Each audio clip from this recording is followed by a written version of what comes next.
nice job, Hank, getting all the way up there. It could be just a matter of time before President Trump sends National Guard troops into Chicago. He said yesterday he's willing to do it. And, of course, that would expand it beyond the nation's capital. And he's been mentioning, Doug, that he's going to expand this to other cities.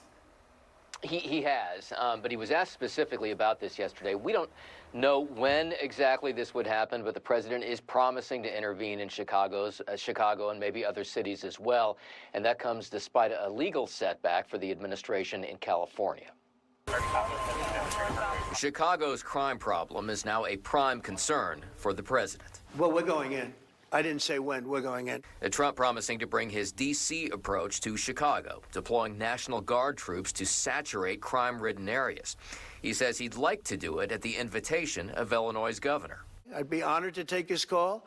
All he has to do is say, "Sir, we need help. It's out of control." And everyone knows it is. He's not kidding anyone. No, I will not call the president asking him to send troops to Chicago. Illinois Governor J.B. Pritzker isn't having it, saying the president's crime crackdown is really about covering up White House failures. He has no idea what he's talking about. There is no emergency that warrants deployment of troops. And Chicago's crime problem is complicated. Crime has fallen in recent years, but rates are still quite high.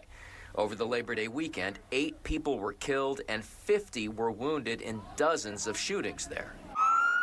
But a setback for the White House following National Guard deployments in California, with a federal judge in San Francisco saying the president exceeded his authority. And that will embolden states like Illinois to fight this in court. On the other hand, Washington, D.C.'s Democratic mayor, Muriel Bowser, is taking a much different approach, working with the White House now to extend the federal takeover in D.C. that she says helped reduce crime in recent weeks. And Chicago isn't the only focus of the president right now. He's also mentioning Baltimore and, once again, Los Angeles. Back to you guys. Yeah, reporters also brought up cities in, red states like St. Louis. Is Missouri, is that a purple state now, Doug? Missouri? Well, I mean, I think it's still pretty red.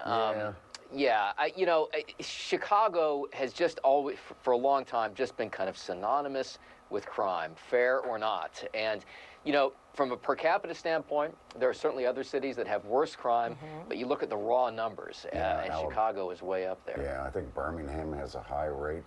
Cities in Louisiana have high crime. That's right, much smaller cities, but higher rates. Higher rates, yeah. All right. And then there's, of course, the mention of Space Force, how it's going to move to Alabama. Oh, yeah, they're moving. That was the big announcement, moving from Colorado, where it's been forever, to Alabama?